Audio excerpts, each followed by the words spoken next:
¿Qué tal, maestros? Soy Celia Díaz Argüero y hoy voy a hablarles del enfoque que se va a utilizar en el diseño de los programas y planes educativos y voy a dar algunos temas que les van a servir para entender tanto los libros como los materiales del maestro que van a recibir. Bueno, yo voy a hablar de 3 puntos específicamente, voy a decir algunas ideas generales sobre el lenguaje que son importantes para poder encuadrar todo lo demás que voy a decir. Voy a hablar también del enfoque, el enfoque que actualmente se está utilizando está anclado en el análisis de las prácticas sociales del lenguaje y estos son el punto de partida para el diseño de todos los materiales. Y finalmente voy a explicarles cómo está organizado el programa de español como lengua materna. Bueno, me gustaría dar como marco muy general 3 ideas centrales sobre qué es el lenguaje y específicamente sobre qué es el lenguaje escrito. La primera es que antes de ser un objeto de enseñanza en la escuela, el lenguaje es un objeto cultural y vamos a partir de ahí porque es muy importante tenerlo siempre en mente para poder entender cuál es la estructura actual de los programas. Y como objeto cultural, bueno, pues vamos a usarlo en muchísimos contextos para desarrollar muchas actividades que voy a ir ejemplificando más adelante. Por otro lado, el lenguaje también es un objeto de estudio y hay gente especializada en entender cómo funciona, qué estructura tiene, pero no queremos que los niños tengan una perspectiva de un análisis del lenguaje como un objeto de estudio, sino como un objeto cultural. Y por supuesto que el lenguaje es dentro de la escuela un objeto de enseñanza y un objeto de aprendizaje para los niños. Entonces quisiera que mantuviéramos en mente esas 3 ideas y que tuviéramos también claro algo muy importante, que es que el lenguaje es algo que está en constante evolución. ¿Y por qué es tan importante entender esta idea? En primer lugar, porque a lo largo de la historia el lenguaje no se ha mantenido estable, sino que hay muchas cosas del lenguaje que han ido cambiando y eso lo podemos observar claramente. Los jóvenes hoy día utilizan términos que incluso han cambiado de significado. Podemos ver que actualmente en algunos contextos la palabra jurar, por ejemplo, la palabra prometer se usa con un sentido como si fuera jurar. Y hay quien dice, acabo de ver un accidente en la esquina, te lo prometo. Y dices, te lo prometo, es más bien empeñar tu palabra a futuro y no dar fe de que viste algo, pero muchos jóvenes están usando la palabra de esa manera. Y hay muchos ejemplos. Yo creo que si alguna persona que rebasa los 40 años hubiera dicho en el pasado, voy a ir a un antro, pues los padres se hubieran escandalizado muchísimo. Antro tenía un significado diferente, hoy antro es cualquier lugar al que van a divertirse los jóvenes y han ido cambiando muchas cosas. En términos sociales y culturales, por supuesto que también hay variaciones con respecto a la manera en que entendemos y usamos el lenguaje. Por eso es tan importante entender que hay espacios específicos en donde el lenguaje se puede usar de determinada manera y otros espacios en los que ciertas expresiones no pueden ser utilizadas. Hay lenguajes formales que se usan en los textos y expresiones informales que no se pueden incorporar. Los jóvenes utilizan formas de hablar entre ellos que no son necesariamente las formas que pueden utilizar cuando deben redactar un trabajo escolar para entregar. Y en términos individuales, por supuesto que el lenguaje también va cambiando porque a medida que avanzamos en nuestra formación vamos adquiriendo muchísimo conocimiento. La manera en que escribimos al término de la educación primaria no es la manera en que escribimos al término de la educación secundaria y a lo largo de la vida vamos a ir adquiriendo mucho más información para elaborar textos y para expresarnos oralmente con mucho más amplitud en términos de conocimiento de cómo debemos usar el lenguaje en diferentes contextos. Durante mucho tiempo, la escuela, y no solamente en México, sino en muchos países, estuvo muy centrada en enseñar como el contenido de la estructura de la lengua. Por eso hubo tanta carga gramatical y por eso hubo también había como dos grandes líneas de definición de los contenidos, la literatura y la estructura de la lengua, y se centraba en eso. Hubo mucha carga gramatical y no es que ahora no la haya, sí la hay y fuerte, va a ser un tema muy importante, pero no se va a trabajar de manera aislada. Y la literatura va a tener una finalidad distinta, no se va a tratar de que los jóvenes conozcan las obras dominantes de alguna época y las características que tienen, sino que se tratará de formar lectores. Esto lo voy a tocar un poco más adelante. ¿Cuál es la idea general que tenemos de qué es el lenguaje? Por un lado, el lenguaje es básicamente, y por eso quise empezar diciendo que el lenguaje era un objeto cultural, el lenguaje es una actividad comunicativa, una actividad cognitiva y una actividad reflexiva mediante la que vamos a poder hacer diferentes cosas. Vamos a poder expresarnos e intercambiar ideas, vamos a poder establecer y mantener relaciones sociales e interpersonales, vamos a construir valores culturales, vamos también a acceder a información y vamos a construir conocimiento de otros tipos, porque es a través del lenguaje que vamos a construir nuestro conocimiento de la historia, de las ciencias, de las matemáticas. El lenguaje va a jugar un papel central en todo esto. Además, a través del lenguaje también se va a poder reflexionar sobre el lenguaje mismo y además sobre nuestra propia actividad cognitiva, discursiva e intelectual. También vamos a poder acceder a diferentes manifestaciones culturales del pasado y del presente. Como ven, bueno, vamos a poder hacer muchísimas cosas a través del lenguaje. Este es un listado general, pero hay muchas otras cosas que se pueden hacer a través del lenguaje. Y la idea en estos programas es justamente enseñar a los niños a hacer con el lenguaje, no solamente entender la estructura de el español o conocer las obras principales de la literatura hispana, sino hacer cosas con el lenguaje. Esa es la idea central. Entonces, esa es la razón por la que las prácticas sociales del lenguaje van a constituir el punto de referencia para poder seleccionar y organizar todos los contenidos que van a aparecer en los programas. Por eso los contenidos se van a centrar en los modos socialmente relevantes de lo que se hace con el lenguaje y cómo se interactúa con otros. Vamos a centrarnos en las prácticas de lectura, las prácticas de escritura y los intercambios orales, que van a estar motivados por dos cosas: por la necesidad de comprender y de aprender, y por la necesidad de interactuar con los demás.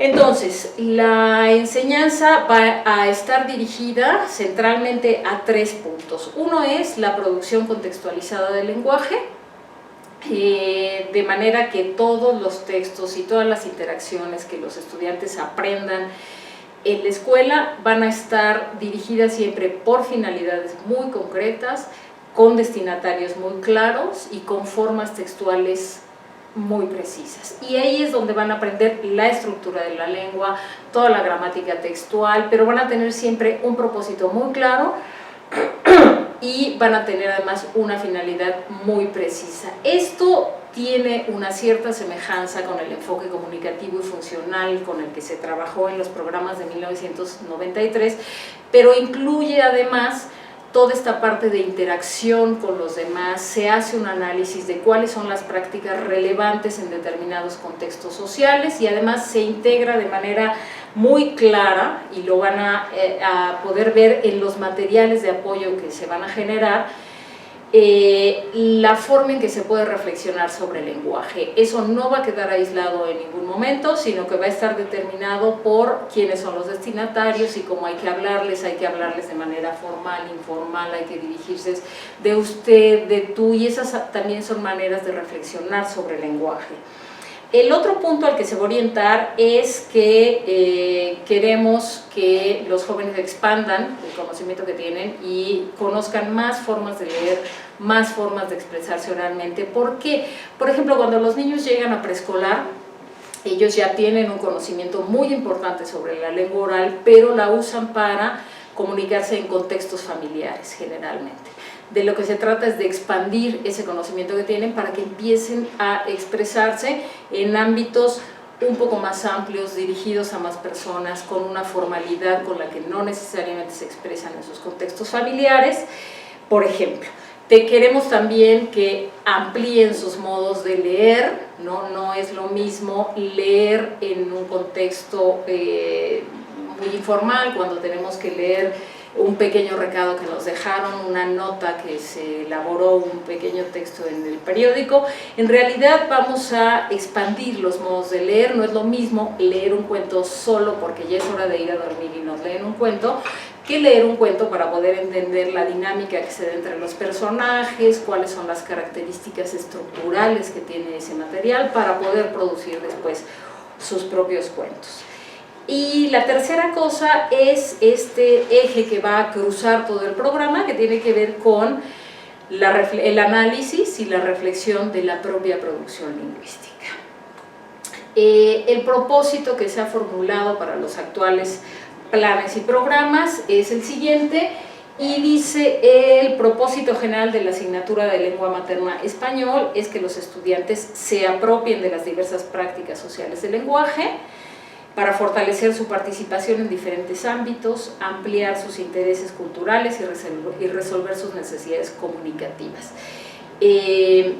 No solamente se trata de comunicarse, se trata de resolver muchos temas diferentes y muchas necesidades a partir del conocimiento que van a ir adquiriendo del lenguaje. Y se dice también, particularmente es importante, que desarrollen su capacidad de expresarse oralmente y que se integren a la cultura escrita. Esto es muy, muy importante, bueno, mediante la apropiación del sistema convencional de escritura y las experiencias de interpretar y producir diversos textos.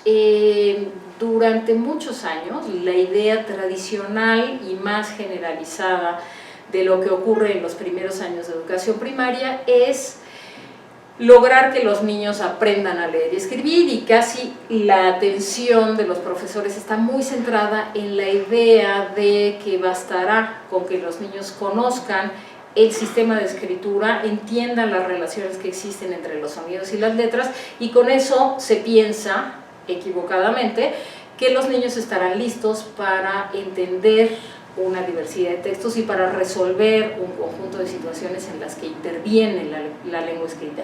En realidad, cuando se dice que se integren a la cultura escrita, se está pensando en un panorama muchísimo más amplio, en donde ellos sean partícipes, aun cuando no conozcan todos y cada uno de los sonidos de las letras, que sí sepan para qué sirve el lenguaje escrito, cómo se puede intervenir, en qué contextos pueden encontrar determinada información y no en otros, para qué sirve un periódico, para qué se requiere un instructivo, cuándo es relevante ir a buscar material en determinado contexto o no.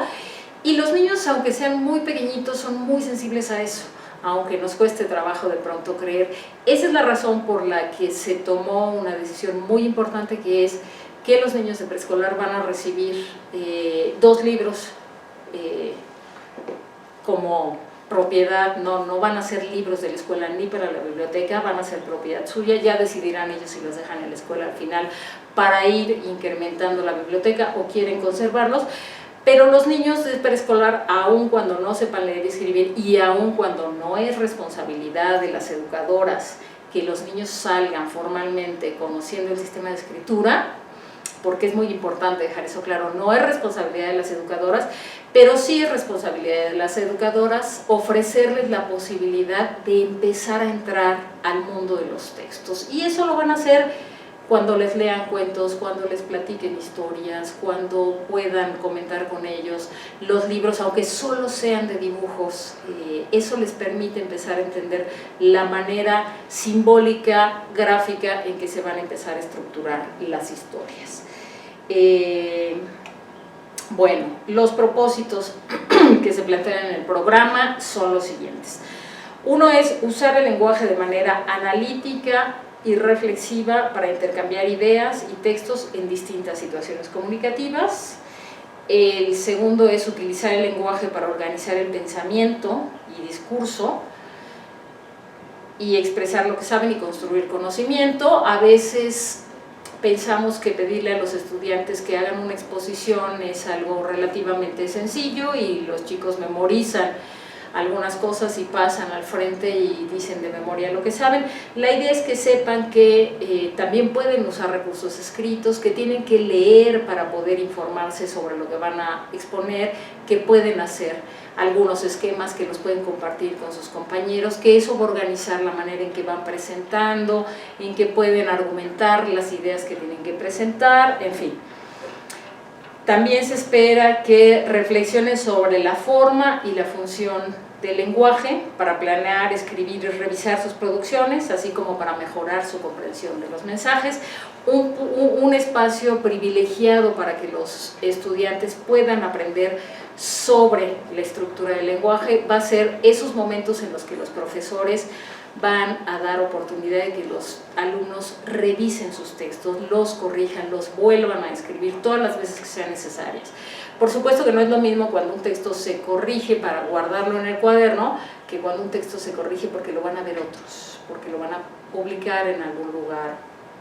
Y eso le da a los estudiantes pues una dosis mayor de preocupación. Si los demás van a ver mi texto, pues mejor que vaya bien escrito, y quizá eso es un elemento más importante para mejorar que decir me van a poner un 8 o me van a poner un 7. Entonces, esos van a ser espacios privilegiados para que los estudiantes aprendan sobre la estructura cuando tengan que corregir y el maestro les diga, aquí hay un problema porque tú venías hablando de 3 personajes, pero acá estás hablando en singular, y eso les va a ayudar mucho más que las correcciones más comunes que se hacen, que son revisar la ortografía y poner marcas rojas en el cuaderno y decir tienes 8 o tienes 9. Va a ser una buena posibilidad para que aprendan sobre la estructura de la lengua.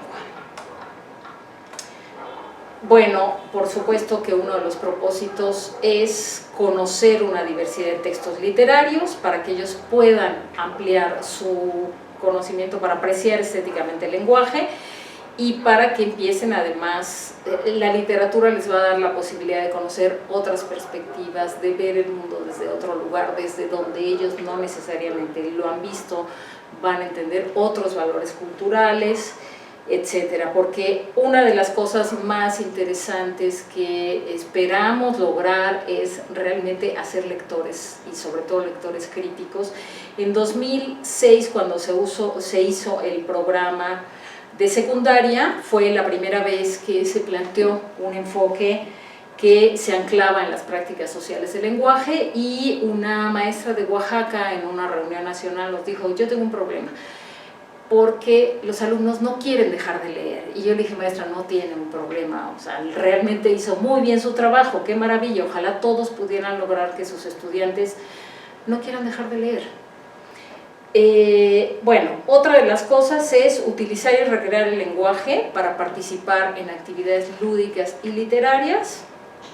Se espera además que los alumnos participen de manera respetuosa en una comunidad cultural y lingüística diversa y que puedan asumir posturas razonadas cuando hagan debates, cuando defiendan su punto de vista, y que aprendan a respetar la diversidad de puntos de vista que se pueden manifestar en un determinado contexto.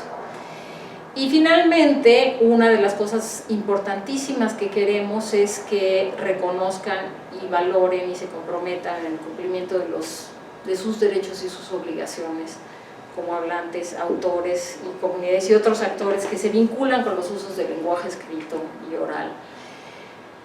Sé que estos propósitos pueden parecer sumamente ambiciosos, pero no pensemos que es responsabilidad de un maestro o de un grado escolar, es lo que se pretende lograr al final de la educación básica, es decir, después de 11 años de escolaridad podríamos estar esperando que hicieran algo como esto.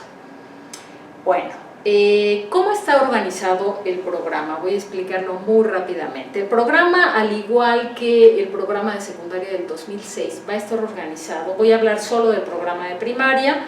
El de secundaria tiene una estructura semejante y el de preescolar agrega un ámbito.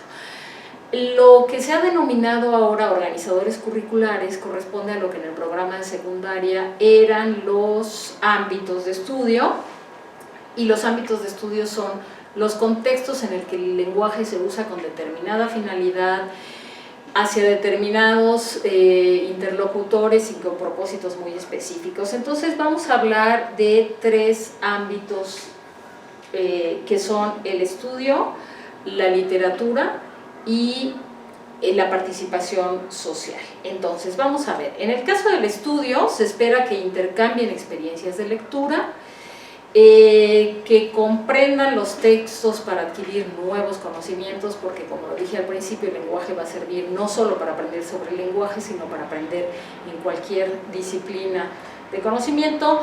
Se espera que elaboren textos que presentan información resumida de diferentes fuentes, va a haber pautas muy claras para poder hacerlo. Durante muchos años la escuela ha tenido la tradición de pedir resúmenes, pero no se sabe cómo, solamente le dicen muchas veces a los alumnos, bueno, tienes que hacer un resumen de este texto, y no hay directrices claras y los chicos hacen lo que pueden hacer. Entonces muchos toman los 2 primeros renglones de cada párrafo y dicen, ya hice mi resumen, pero no tienen muy claro cómo se hace un resumen. Bueno, se va a trabajar a lo largo de la primaria y la secundaria, porque es muy importante y es una práctica académica muy necesaria para hacer muchas cosas, tomar información de otros textos y poder integrarla en un texto propio. También se espera que haya y aprendan a hacer intercambios orales de experiencias y de los nuevos conocimientos que van adquiriendo, las típicas exposiciones, pero vistas desde otro lado. Y por supuesto va a haber un trabajo continuado desde primaria hasta secundaria para que puedan elaborar textos escritos de diferente naturaleza. Hacia la secundaria vamos a pedir que escriban textos argumentativos cada vez más sólidos, que planteen ideas concretas y que las puedan sostener. Y esto es para el ámbito de estudio. En el caso de la literatura, lo que tenemos es la lectura de narraciones de distintos subgéneros, desde los más chiquitos, en donde van a empezar a leer cuentos, hasta los más grandes, que van a trabajar sobre novelas.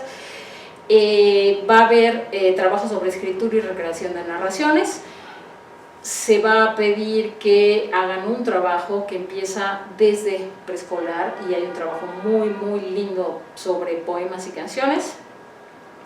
Va a haber creaciones y juegos con el lenguaje poético, y va a haber lectura, escritura y escenificación de obras de teatro. No me voy a extender sobre literatura porque van a tener una sesión específica para eso. Y en el caso de la participación social, se espera y se requiere que haya producción e interpretación de diversos textos que permiten realizar trámites y gestionar servicios, porque son necesidades que la gente va a enfrentar fuera de la escuela, y es muy importante que la escuela los prepare y les dé herramientas para lo que tienen que enfrentar fuera de la escuela. Van a interpretar y producir un conjunto de instructivos y de documentos que regulan la convivencia. Entonces van a hacer el reglamento de su salón, el reglamento de la biblioteca. Los más grandes van a empezar a analizar algunos documentos legales que regulan la convivencia social, porque queremos un país en donde haya un Estado de Derecho, y creo que es importante que los estudiantes aprendan desde muy pequeñitos a conocer lo que se dice y qué se hace con eso, y la importancia de respetarlo. Va a haber un trabajo de análisis sobre los medios de comunicación, y van ellos también a producir información que se genere en la comunidad para compartirla, y hay un trabajo para que se reconozca y se valore la diversidad lingüística y cultural que caracteriza a nuestro país. Entonces, los programas que ustedes van a ver cuando los reciban, de hecho ya están en internet, van a estar formulados en términos de aprendizajes esperados. No hay un documento que tenga los contenidos, sino que eso va a venir después en los libros para el maestro o en los libros de texto.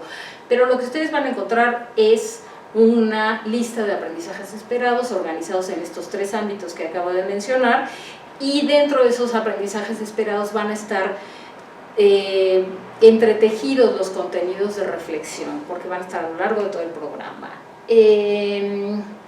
No va a haber, por ejemplo, un espacio para que haya una clase sobre los verbos en imperativo. Es probable que cuando se trabajen los reglamentos se analice cómo están formulados, y ahí vean que pueden estar en infinitivo, que pueden estar en imperativo, ahí es donde se va a trabajar esta parte de reflexión.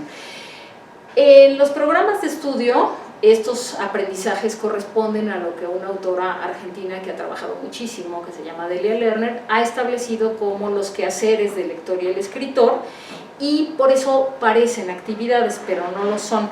Estos aprendizajes van a expresar lo que los alumnos deben saber hacer para participar de manera adecuada en estas prácticas sociales. Entonces, en el programa lo que van a ver es algo como esto, en donde se dice a qué ámbito pertenece, estudio, por ejemplo, cuáles son las prácticas de lenguaje que están involucradas y cuáles son los aprendizajes esperados. Está el aprendizaje al principio y después hay un desglose que va a ir dando pautas más claritas de qué se espera que los estudiantes aprendan. Eso es lo que van a encontrar en los programas. Y va a haber varias actividades que se planteen en los programas. Se espera que se hagan proyectos didácticos que ya se ha venido trabajando desde programas anteriores y que son secuencias de actividades en donde van a articular un conjunto de cosas. Por ejemplo, puede ser que se le pida a los estudiantes que hagan una investigación sobre la diversidad lingüística que hay en la comunidad en donde viven y van a tener que investigar, van a tener que leer, entrevistar a gente, preparar una exposición y compartirla con sus compañeros. Entonces no es una actividad aislada, sino un conjunto de cosas que van a dar pie a una actividad continuada que va más allá de una clase. Puede ser que otro proyecto sea la elaboración de una antología de cuentos escrita por los niños, entonces van a tener que leer otros cuentos, van a tener que analizar cómo se estructuran los personajes, etcétera, y después van a escribir sus propios cuentos, van a elaborarlos, van a revisarlos, van a reflexionar sobre el lenguaje, revisarán la ortografía, verán todo esto y harán un índice, un prólogo y elaborarán su antología. Ese puede ser un proyecto, pero también va a haber actividades recurrentes a lo largo del desarrollo del año. Por ejemplo, en el caso de los libros de primero y segundo de primaria, los maestros van a encontrar espacios para leer todo una vez a la semana, un tiempo específico. Podrá ser literatura, podrán ser textos informativos, pero va a ser un trabajo recurrente que se va a hacer a lo largo de todo el año. Habrá, por ejemplo, actividades puntuales que no formen parte de ningún proyecto. Por ejemplo, habrá un momento en el caso de segundo año donde los niños tengan que revisar su acta de nacimiento para ver por qué la importancia de un documento como ese, cómo está escrito su nombre propio, en qué otros documentos aparece igual. Eso tampoco va a ser parte de un proyecto, va a ser una actividad puntual que tampoco se va a repetir como las actividades recurrentes. Y habrá también secuencias didácticas, es decir, momentos en los que los profesores se den cuenta de que muchos niños están teniendo problemas con la escritura de algo en particular y en medio del proyecto él le dedique espacio para explicar cómo se debe hacer la relación entre el sujeto y el predicado y por qué debe estar siempre o en plural o en singular o como corresponda, etc. Esa es la manera en que se va a estructurar el trabajo didáctico. Entonces quiero terminar con esto solamente diciendo que, bueno, en resumen, la prioridad de la escuela es crear espacios y proporcionar las condiciones para que los estudiantes puedan hacer tres cosas: apropiarse de las prácticas de lenguaje socialmente relevantes, para que los estudiantes desarrollen su capacidad de interactuar y expresarse de manera eficaz en distintas circunstancias, porque una sociedad como la sociedad en la que estamos viviendo demanda muchísimo más dominio del lenguaje que anteriormente, y porque la presencia de los medios electrónicos va a generar una serie de demandas que probablemente hace 20 años no era necesario conocer. Había cosas que ni siquiera existían. Y por último, que entiendan la dimensión social del lenguaje en toda su magnitud y que aprendan a valorar la diversidad de lenguas y usos que hay en el país. Bueno, muchísimas gracias.